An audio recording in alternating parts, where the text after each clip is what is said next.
from the Swisscast Network. Hey there, I'm Megan McCrory. And I'm Danna Hoffman. And welcome to So Frickin' Healthy, the podcast where women's health gets real. Whether you're healing, thriving, or still figuring out your shit, you're in the right place. Hey Donna, good morning. How's it going, Megan?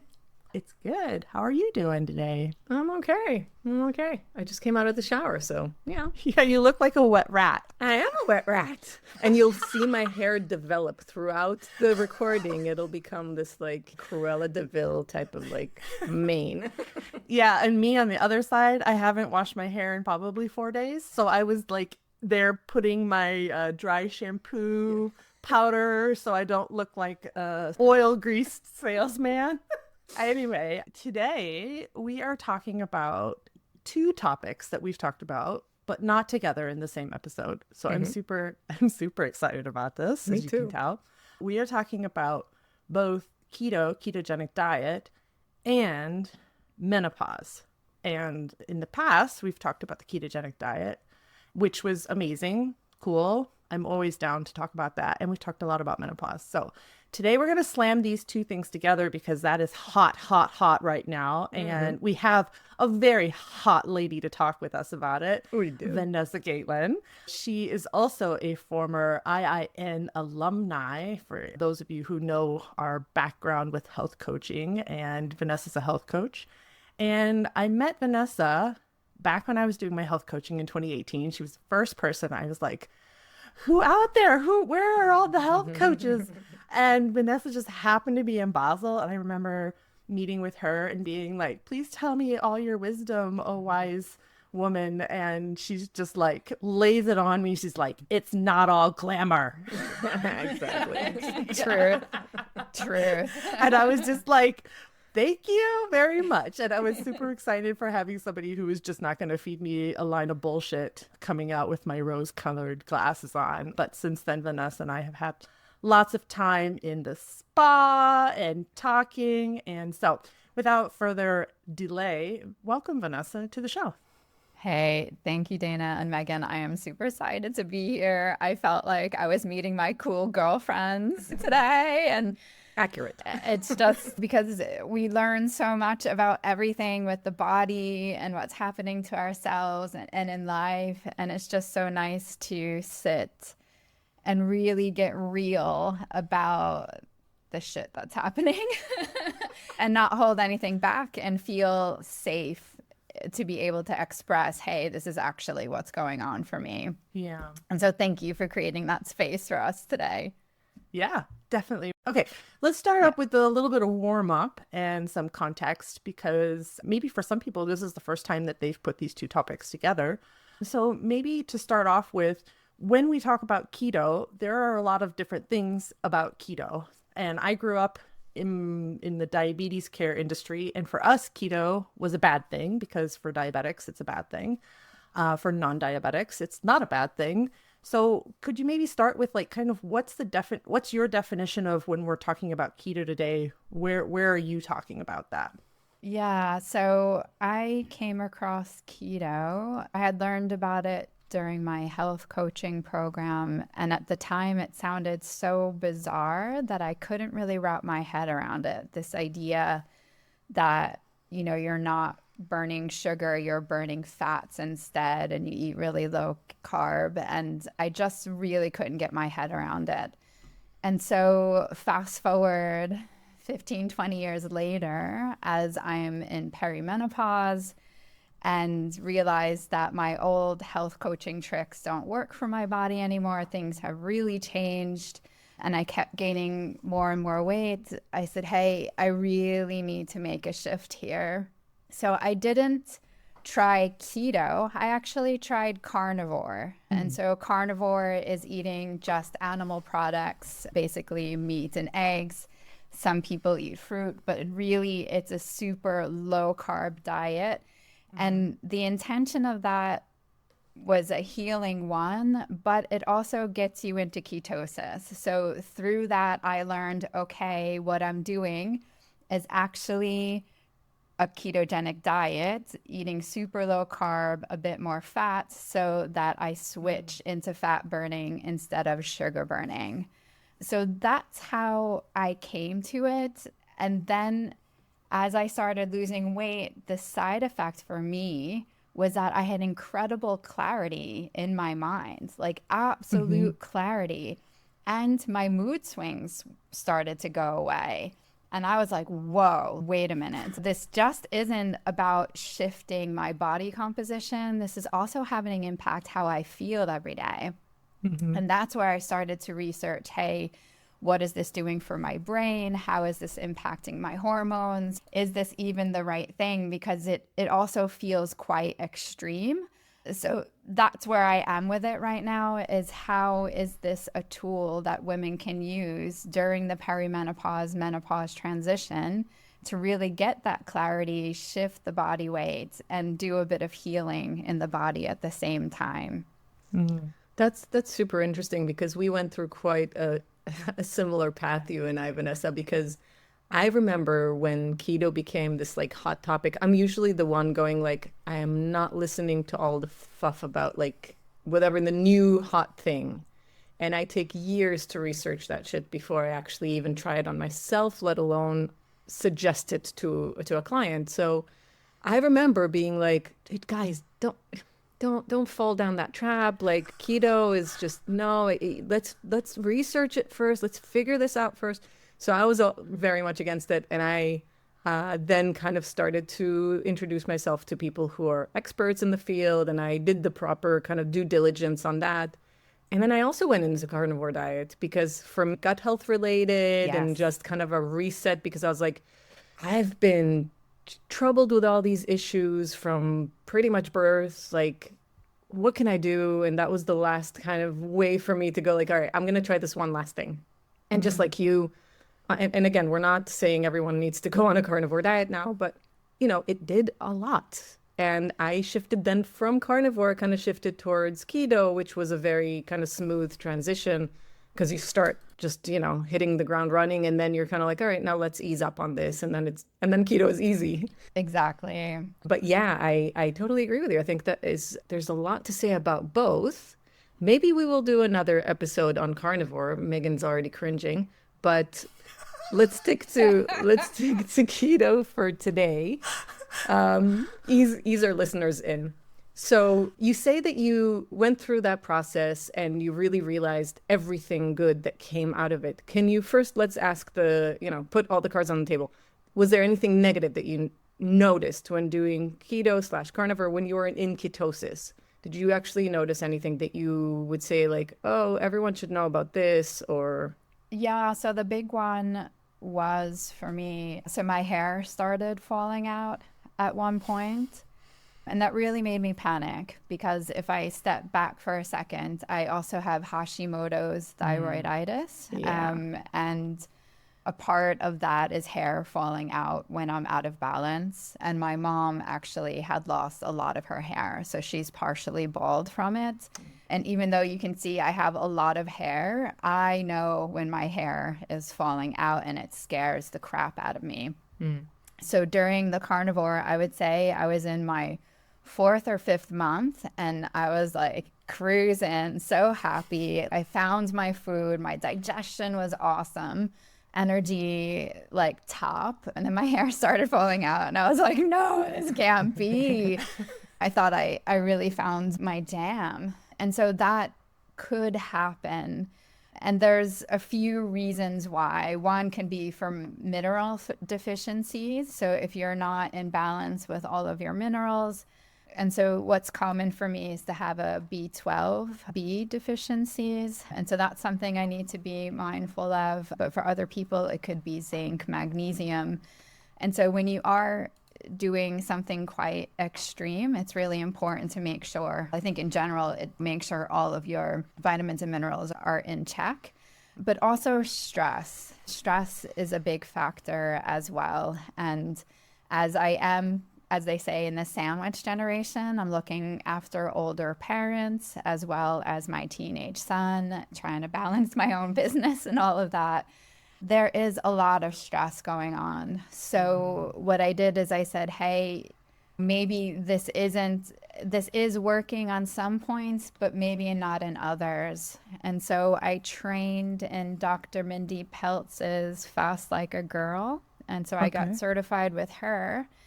And what she says is that as we're going through these hormonal shifts, if we're not cycling in and out of keto, so adding in carbs sometimes, we're not really allowing space for the hormones to be created. Right. And so that's where I went from the strict carnivore, which was working for me in so many different ways, to start cycling in and out, adding in carbs at certain times to support my progesterone being created, for example. And then my hair really started to come back again. And so I would say that was the scariest thing, but the only thing. But I will say some of my clients, if they are doing too hard with the keto, it could start messing up their sleep as well. And sleep is paramount. And as soon as I started adding in more carbs, more fat, making sure that they were actually eating enough during the day and not skipping meals, then their sleep came back into balance. And so I would say for me, those are the two big things: the hair, which is a sign of overall health, and then really sleep. I think you touched on something really important that we need to highlight, which is men and women are different. 100%. I mean, I know, right? It's insane. But I think a lot of women still don't understand that the research is all based on men, and that when you're watching a cute, like 30-year-old buff guy on YouTube telling you how to eat and what to do. Oh, I know who you're talking about. Oh my God, he's gorgeous. I don't even know his name. Thomas Lauer. I think you're talking about Thomas. I love him to pieces. And he does bring a good, I have to give him credit. He does bring good research. He's all based on research, but also like a lot of women research and stuff like that. So I'm just tagging him because I just drool over him every single time. But it is really important to understand that, because we hear from all the, men out there, usually white men, and they tell us what to do, and we're like, oh, okay, yeah, let's do that. And we keep forgetting that our whole construction is completely different. So I'm glad that came up first and foremost. I think as well, Vanessa already mentioned it, you were certified, fasting like a woman. And then there's also Dr. Fung, who does a lot on fasting and metabolism. And he also calls out women specifically and how to make sure that you're doing something that is supporting your hormone function. And there's more content coming out now specifically around women with intermittent fasting and when to exercise. So all of the intermittent fasting and exercising while you're fasting is not necessarily so great for women, or maybe not all women. So again, I think it also depends on your hormone levels, because even within women, it's such a delicate chemical balance going on within our bodies. And everything you do every day affects that chemical balance. Exactly. And when you get it out of whack, sometimes it is really, really, really difficult to get it back in. So it's important that you understand that, the water you drink now, the coffee you drink later, when you sleep, when you eat, when you exercise is all playing around with those chemicals in your body called hormones. And that it's not going to work. It's not, if it works now, it's not necessarily going to work for you in 4 months' time, as Vanessa mentioned. Or when you go into perimenopause or menopause. Exactly. Then so your it's hormones the stages change. of life. I mean, there's so much. So we're delicate flowers, and we should really just understand that. And when we do, I think we're then ready to go through the motion and really be able to be more flexible.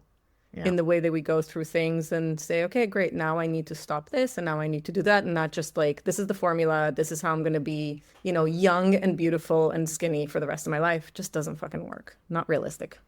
No, and I think that's frustrating for a lot of people. I gave a workshop in Germany last month, and one lady was super pissed off. She was really angry. She was like, Vanessa, just tell me what to do. Why can't you give me a straight answer? And I was like, yeah, because my body's really different than yours. And even my co-workshop host, she comes from an Asian background, had a completely different upbringing than me. doesn't have an autoimmune condition, has been exercising her whole life, and just had a baby. You know what I mean? So she was coming out of breastfeeding and headed into perimenopause, which is also interesting hormonally. Wow. So I can't really say. I can teach you how to listen to your body and start to notice when the symptoms are coming up. So if you're starting not to sleep, maybe it's a progesterone thing. How are you easing in and out of your day? And do you have breast tenderness? Are you starting to feel anxious? We tend to blame ourselves for these kind of things. There must be something wrong with me, but actually it could just be that your hormones are shifting in and out, and you maybe just need to pay attention to one or two things. Yeah. And so I find that the most challenging is that the woman wants to give me that responsibility, and then I push it back and say, hey, no, I'm going to give you different ideas and you need to test them out, because what works for me may not work for you. Yeah. Hey, Donna, I want to see your face. Megan, I would love to see your face. Can we do it every Wednesday at 10 a.m. Central European time? Live?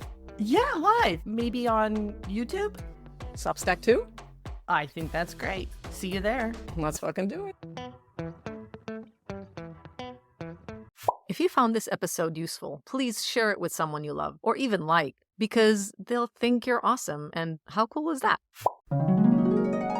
Hey, are you loving our guest as much as we are? Click the link in the show notes where you'll be able to find additional information, contact details, and maybe even a freebie too. So you mentioned earlier about one of the big side effects that you saw of being in a ketogenic state was the brain clarity. And that is often a symptom of that people say during perimenopause and menopause, is that they have brain fog, sentences don't form completely, forgetting things. I'm also interested, and I asked my AI agent, Alice, for some frequently asked questions around this topic. And one of the questions was, does keto or can keto actually reduce like other symptoms like hot flashes or night sweats? Is that something that directly comes from keto, or is that more of a side effect of potentially losing weight because of keto or having that stable blood sugar going on? Yeah, so I don't have the research behind it, but what I've been taught through my education is that first, it's with the managing your blood sugar levels. It gives you instant emotional stability and just a bit more clarity in your mind. Then in terms of, I wouldn't say that it's linked to the weight loss at all, because I think if you're in ketosis and at that moment not losing weight, because that also could happen, you're still going to get that clarity in mind and emotional balance. And so I think because I look at it in a different way. So when the women are having the hot flashes, what I ask them is, are you having enough fat in your diet? And so it's loosely linked to the keto, but in the sense that if you don't have enough fat in your diet, you're not going to be able to make your hormones. And if you're going to bed and you don't have that fat to create them while you're sleeping, it's just not going to happen. And so that's one thing I tell them is have a pat of butter with a bit of salt on it before you go to bed, or something called a fat bomb, which is like coconut stuff with turmeric or coconut stuff with a bit of peppermint on it. And that seems to really ease the hot flashes, especially in the evening. What's not clear for me, and I keep researching, is the reason why hot flashes exist. And some of them, some of the doctors say it's coming from the brain, that it's a brain and body thermostat malfunction. There's some confusion happening there. So my own belief is that if you are looking after your brain, so whatever it is, if it's doing the ketogenic diet to keep the blood sugar levels balanced and have that clarity, and to be burning ketones instead of sugar, that it could ease the hot flash symptoms. Okay, cool. Yeah, I mean, all of that jives with what I've also researched about keto and in general, you know, linking this back to diabetes. The type 2 diabetes have said like Alzheimer's is kind of now starting to be linked to Alzheimer's and dementia. in terms of the blood sugar and hormone and insulin production. And it's interesting because that's also like a lot of people want to protect their brain from that. And more and more research is being done now on stabilizing that. How is it being in a long-term ketogenic diet, and how does that impact people's brain health later on? So it's all linked. The whole thing is all... Yeah, I think the history of keto comes from doctors trying to treat epilepsy. And so that's also something that's happening electrically in the brain. And so when you think about that, I just find it so interesting. And I think where we're going wrong and the reason why we're having such trouble with our menopause in these years, right? Like my menopause was different than my mom's, different than my grandmom's, is because we're eating all the time these days, right? The thing about the ketogenic diet that we haven't talked about is that being in ketosis and burning fat is 100% normal. We would normally do this if we weren't eating all day long. Yeah. And I don't think we're allowing ourselves enough time to be in ketosis in order to clean up everything that's happening in the body. Because when you are in ketosis and you have these fasting moments, you have the opportunity to fix and repair cells. You repair your gut lining. We've been talking a lot about brain, but there's like a cleaning up that happens in that moment that doesn't happen when you're digesting food. Yeah. And yeah, I just find that incredible. And so the more and more I think about that, because I grew up eating just 3 meals a day, no snacks, and going to bed on a sort of empty stomach. But then as life evolved and I had my own money, then I was buying coffees and lattes and mocha lattes. And so it was like breakfast snack, lunch snack, dinner snack, drinking in the evening, eating crap on the way home. And then there you go. I'm eating the entire day and probably never coming into ketosis. And so then what is happening? Yeah. And I think part of that is, we are, when you're growing up, when you are actually physically still becoming from a child to an adult, it is important to eat a lot because you're growing so much. The body is changing and it needs all those calories. But unfortunately, at the same time, that is when we learn our eating habits, right? And now everybody's been told, oh, you have to give your kid a snack and have a little cracker here and a little cracker there. And then, they grow up doing that. And then that's what's normal. And I feel like that's part of the difficulty is this behavior management of this is what you need when you're growing. And when you're not growing anymore, or when you're finished as an adult, you do not need to have those calories input into your mouth all the time. But then it's difficult to change the behavior that we've adopted since we were children. I agree, but I think it's tenfold that, because it's also when, as Vanessa just mentioned, like when she was growing up, she had 3 meals. Most likely they were mainly cooked meals. Yes. Right? It wasn't the snack thing. Maybe breakfast was crappy cereal, fine. But it was mainly cooked food. And what we're relying on nowadays is just this quick, grab this at the store, grab that at the, I was going to say Tankstelle, at the gas station. At the gas station. Too many languages. At the gas station, So it's the convenience food, and it's the effects of that food as well. Because when you're eating a balanced meal, you probably you don't have the fluctuations that make you need the food, the snack. Whereas when we're eating a bag of potato chips, and we're eating this and we're eating that, it's constantly going to feed that need of more. And that specific food is actually made for us to want to eat more of it and not necessarily stop when we're full.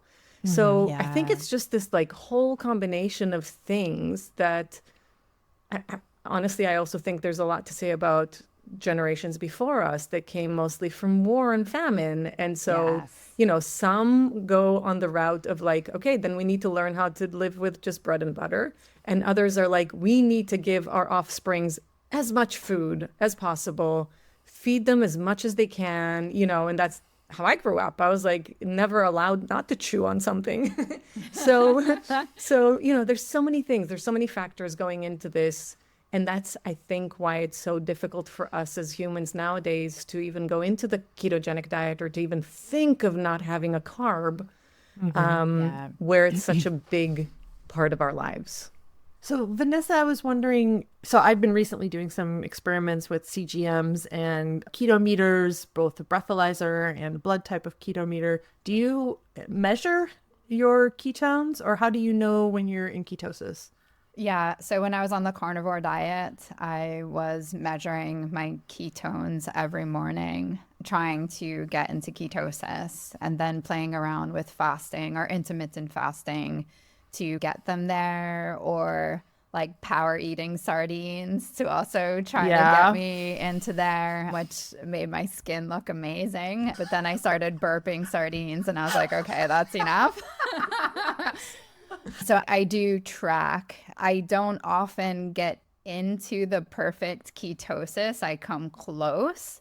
I can get in only when I intermittent fast. For example, if I'm eating a breakfast and lunch and getting all of my macros in during that time and then fasting from lunch on, I can definitely get in. And if I'm doing it a few days in a row, then my body's like, okay, I'm in. Yeah. Because I'm finding it struggling because I was starting to find these other values. So comparing also the ketones with your blood glucose, right? And that's where I found that before I was measuring using fasting apps or whatever, they're like, oh, you fasted for 24 hours, so you're probably in early stages of ketosis. But when I'm actually measuring this, I'm not, because my body is so efficient at using carbs that, my blood sugar doesn't go low enough, because even when I'm fasting, my blood sugar is not low enough to trigger my body. And then I was like, probably watching the same video as you are about helping your body remember to use fat by, like you said, eating a bit of butter, taking a spoonful of coconut oil, or something where you're fasting from carbs, but you're feeding your body fat so that you get into it. And I think this is the struggle for me, and probably for a lot of other people. If you're not measuring it, you may think you've been in ketosis, but you're not yet in ketosis. And then that also might be one of those things of like, well, I'm doing it right. So there's two things I want to say to that. So one is, I think data is amazing, but to also not really hang on the numbers, right? So the thing that I learned is that if you're practicing getting into ketosis and you've been getting in, or maybe you haven't reached it yet and your blood sugar is starting to come up, it could be that your body's releasing energy and it's showing up as blood sugar. And so you are getting in the right direction, but you're letting go of the fat, like the fat that's on your body, and it's showing up as blood sugar. So it's not a bad thing. It's actually you're releasing blood sugar and you're shifting from that fat and letting it go. So I don't see it as a bad thing. I think what's interesting measuring the blood sugar is knowing when it's going up and then also when it's dropping, because you want to keep things in a kind of stable way, like not going too high, not going too low, which will also let you know when you need to stop fasting. And so I think measuring during that time is super key. You can check your symptoms. Maybe you feel a little bit weak if your blood sugar is going low. But yeah, I think measurement is super important. Yeah. Love that. Be gentle with yourself today. Doctor's orders. Donna, we're not doctors. Yeah, but still. Danna helps women heal their relationships with food without the BS. Check out the Urban Cleanse at organilicious.ch/Urban Cleanse. Tell her I said hi. I wanted to ask something, I think, further earlier on, but maybe we can tackle this now. Who should not try ketogenic diet? Because, you'll hear different things out there. And I think some people want to try it and are scared because of certain health issues that they have. Or maybe their doctor is not informed enough and tells them don't even try, where it could actually be helpful for them. What would you say to that? Yeah, that's a good question, because Megan, I was surprised to hear you say that people who are diabetic shouldn't try it? No, that's not what I said. Okay, what did you say then? Because you come from the diabetes background. Yeah. So if somebody is out of control with their diabetes, and the problem for type 2 diabetics, I don't want to talk about type 1. Type 1 is a different, but the effect is the same, is that the person eats food, the body metabolizes it into blood sugar, but there's the insulin resistance does not allow for the insulin to move the sugar into the cells to be used as energy. And therefore, then the body starts to be in ketosis, but in a wrong way, in the bad way, because now the blood sugar is too high in the blood. So the problem is not that they're in ketosis.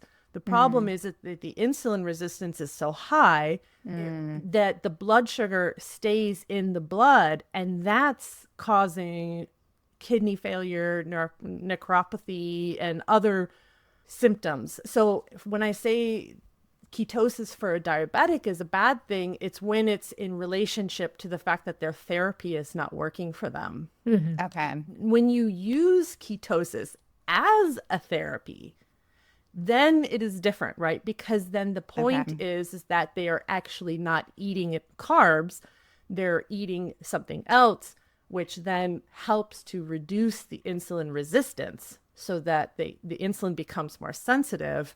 And that is a good thing. So I'm glad you asked that. Does that make more sense now? Yeah, no, that's good because I misunderstood your point. So my feeling is nobody should jump into a ketogenic diet like on day one, and they have to get there step by step and see if it's the right thing for them. And what I mean by that is anyone suddenly dropping their carbs on day one is going to have a really negative experience with headaches, keto flu, cravings, maybe even they start binge eating because they've suddenly started the ketogenic diet. And so I really recommend just going step by step with just starting out with breakfast, lunch, and dinner and no snacks and getting used to that for a while. And then moving into what does it look like when I do reduce my sugar or carbohydrate load? Maybe it's dialing in breakfast, switching from the cereal to eggs or something else that's more substantial and less carb loading, and really seeing what that feels like in the body. And then once you've mastered that, okay, what does it look like to reduce it even lower? Can I manage it? What happens with my blood sugar levels and my ketone levels? What's happening with my emotions? What's happening with my sleep? Am I suddenly starting to get anxious? Because that's going to happen too.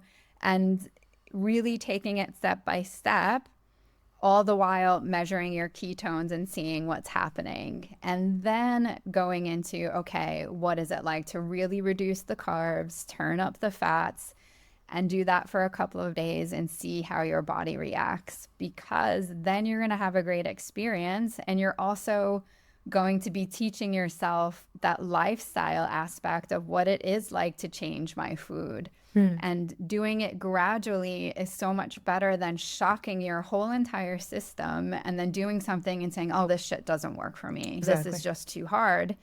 But you have to allow yourself that time to adapt, like to really get into it and even find the food. Some of my clients, they just start eating eggs all the time. And then they're like, oh, I can't eat eggs anymore. And it's like, well, there's other food, there's other proteins, there's other fats, but you got to find your way to find your food that you really love to eat, because if you don't like eating, then you're just going to fall off anyway. Yeah, and I have to say that it's also, well, we did talk about the carnivore diet where it's so difficult to hit the mark of how much protein you can actually get in, and you don't feel the same hunger levels. And it's similar with ketogenic diet. I feel that the feeling of hunger that we know when we're eating carbs is completely different to when we're in ketosis. It's not actually this like grumbling hunger kind of like drop of a sugar level kind of feeling. It's more like, oh, I need energy now. It's just this weird kind of like clarity of, oh, I need to eat now. And then you eat, and then all of a sudden you're like, I need to stop eating now. So it's Yes. just a very, very fine line and just understanding your body. And yeah. But I want to go back to perimenopause because I know that we promised the connection and how that's going to help. So I wanted to kind of tie back into that. We know, for example, that osteoporosis is a huge risk with perimenopause and menopause. How do we feel about keto in helping with that? Yeah, so when I hear osteoporosis, I also think about bones and muscle and how do we really build and preserve that. And one of the best ways is with protein. And of course, carnivore is like mega protein. And for me in 2024, I broke my ankle and I really became quite aware like, hey, I am breakable actually. And that was a shock to me. And I deep dove into, okay, what helps your bones stay? And so I feel like being on the ketogenic diet helps me to prioritize that protein, which is going to naturally support my muscle and bone. It's also like the fats too. Yeah. And yeah, I don't want to be a conspiracy theorist or anything, but I've also read a lot about grains not being great for bones because they have anti-nutrients.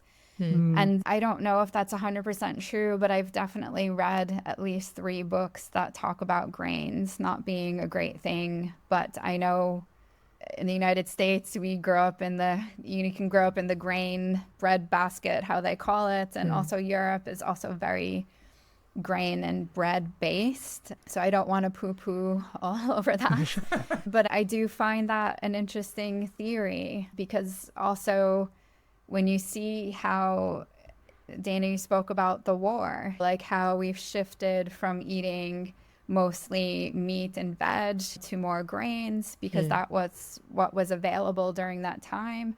And for example, when I go into the train station these days, it's just bread and bakeries and empanadas and another bread thing, a pretzel. And I just look around, I'm like, wow, I'm not sure that's food. It fills me up, it makes my mouth happy, but I don't feel truly nourished by it. And so if it's ketogenic or I wouldn't say carnivore, but when I focus myself on eating whole foods, the meat and vegetables, fruits, then I feel like I'm really nourishing myself. And that, by the way, happens to bring me into ketosis in the evening.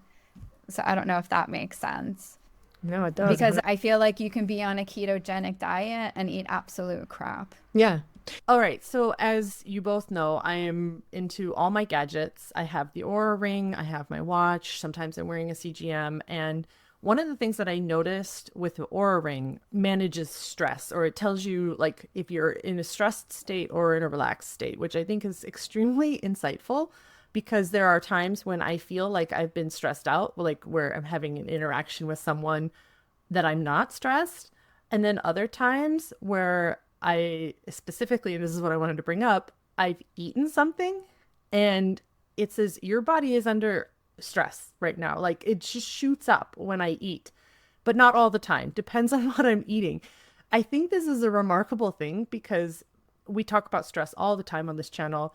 And about how stress impacts us even. And the last episode we had with another guest was on TCM. And he's like, it's stress. Everything is stress. Stress. Yeah, absolutely. Like, if you can just manage it. But I never connected what I'm eating with that being stressful for my body. Because when you eat, your body has to do something. Your body starts all of these processes going.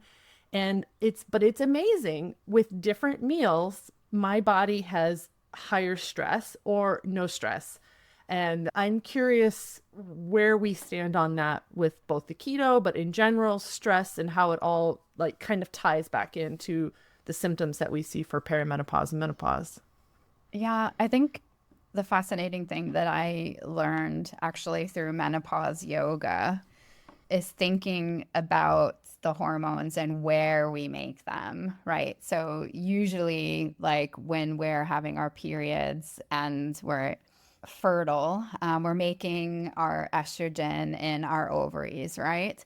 And so then it's making less and less when we're over 40, getting into the 50s. It's just less and less and less.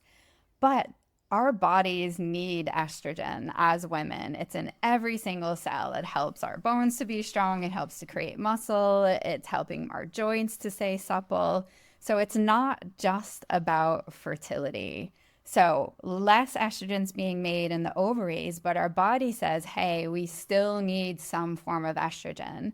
And so it's so smart that it goes behind into the adrenal glands. And so our adrenal glands, which are on top of the kidneys, start to produce also a form of estrogen.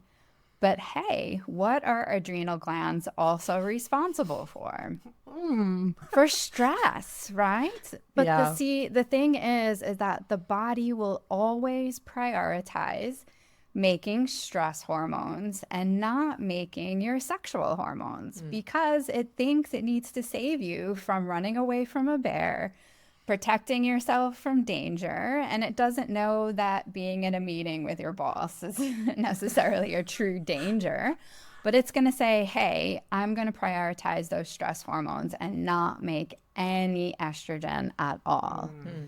So then the body says, I still need a bit more estrogen. So then it comes down to this lovely space, which is your belly, and it starts to make fat there. And it's not a great type of fat. It's the fat that's living within your organs, called visceral fat. And it's also producing a form of estrogen, not a great quality one, but it is creating it. And that's why during midlife, we start to put on weight in our bellies, because if you're not managing your stress, your adrenal glands can't make any estrogen. It's going to start making it through your belly. It's searching always. I mean, we say like, hey, it's so stupid. I'm getting this lower belly fat. I can't believe it. Your body's doing that in order to protect you.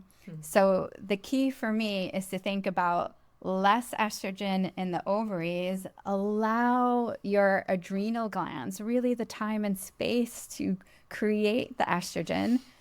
And you do that by being calm, by managing your stress, by letting that stuff go. Easier said than done. And I think that's also a point in my workshops that women get super frustrated with, because they say they don't have time to relax. They don't have time to manage the stress. And it's like you will stay in this loop, and it's also frustrating for me because we see when we transitioned from being a child into a woman during the teenage years, we slept a lot. We were tired. We allowed that time, that transition to happen. When I was pregnant with my son, I mean, people came to me, Vanessa, sit down, put your feet up, allow yourself time to rest, because your body's going through this incredible hormonal translation. But now in perimenopause, nobody tells me to sit down and take a rest. Nobody says, hey, put your feet up. But the same fucking transition is happening in my body from being fully hormonal to switching to different hormones, and nobody's cutting me a break. When we were teens, we had like zero responsibility. Yeah. When we were pregnant, it was before having kids mostly, right? So you don't really, you don't understand how beautiful your life is. And now we're dealing with aging parents. We're dealing with shitty teenagers. We're dealing with a job. We're dealing with the economy that is just kicking our ass now. So it is very difficult, and it's understandable why everyone is frustrated about it. And you had this visceral like reaction just talking about it, and it makes complete sense. It is very difficult, but we also have to understand that like if we don't find that time now, we're shooting ourselves in the leg when we don't take that moment now, and it is very difficult. Yeah, we talked about this in Donna's burnout episode. I think we opened the episode with, if you come into the office with a broken foot, everybody's like, oh, you have a broken foot. We understand why you need to why we need to change things. But if you come with, I'm stressed out, I'm burnt out, or whatever, that's not visible for the most part. You just have to And deal with also it. people are like, yeah, just deal with it, especially in the US work frame. It's just like, well, just get on with it. Just do it. Or take a day off, but on your day off you're doing laundry and housework. That's not Exactly. it's not Yeah. relaxing. Oh, that drives me crazy. I read an article about that. If a man takes a break, he literally sits down and takes a break while the woman starts like Yeah. catching up. Yeah. Exactly. It's like the comparison of like a man says, I'm going to go to bed now, and he just gets up and goes to bed. And when we say we're going to bed now, we're going to stop and do the dishes quickly, and we're going to put another load in the machine, and we're going to make sure that the kids have lunch tomorrow. And we're like, oh, and the animal needs to be fed. And so, of course, we're not sleeping well. Of course, there's night sweats. Of course, there's everything. Like, we understand, and it all makes complete sense. It's just finding the small steps that can help you feel better, right? Yeah. At the end of the day. Okay, so I think we've covered a lot of topics. We need to wrap it up soon, but Vanessa, we have a quite global audience, even though we're all sitting in Switzerland. Is there anything people can do that are not in Switzerland to like get in touch with you? Do you have like some online programs or anything? Or what's the best way to kind of get into your sphere of knowledge? I know you're on Instagram and you're beautiful. You guys should just like log on to Vanessa's Instagram just to see her hair every day. That's like reason enough to log on. Oh, Megan, you're so sweet. Yes, you can follow me on Instagram. I'm starting to post more videos about food that you can eat, but I am starting a new online program called Back to Her. And that's all about teaching you how to re-eat again, headed towards the ketogenic diet if that's something you'd really like to do. But it's very focused on managing hormones, strong muscle and bone, and balancing stress. So I'm also a yoga teacher as well as a health coach. And I know all about breathing exercise, nervous system resets, and just really looking into the mindset, because also how we think it can either bring us forward or hold us back. And I do this in a group program setting because I find it so much more motivating when we're there as a group and that people actually learn from each other. Because in my one-to-ones, people feel like they're really going at it alone and they don't see when is this really going to get better. But when you're in a group and you start to see someone else see results, you get re-motivated again, get back on board, and everyone starts to hold each other accountable. So yeah, so that's what's coming up for me. And I have my regular yoga classes, which you can look at on my website. But yeah, my Back to Her is my newest thing, and I'm super excited about it because it's the first time I really bring in the ketogenic exploration into carnivore a bit and how you measure and manage your blood sugar. Amazing. Excellent. So we will obviously have links to all of Vanessa's details in the show notes. And as always, we are calling out to you, listener. If you have any questions, Vanessa's local, which means she's in our time zone, which means we can interview her in the morning where Danna and I have our brains working. Yeah. So this is just a teaser, a taster. If you have questions for Vanessa, please feel free to, send us an email, drop them on the website, leave a comment somewhere. I mean, we're everywhere. So just try to find us. And we'd love to have your questions or thoughts about what you learned today. And if you enjoyed this, share it with a friend. And thank you, Vanessa. Thank you, Danna. And we'll see you next time. Bye. Bye, everyone. Bye. This podcast is a production of the Swisscast Network, amplifying English-speaking voices in, for, and about Switzerland. Learn more at swisscast.network.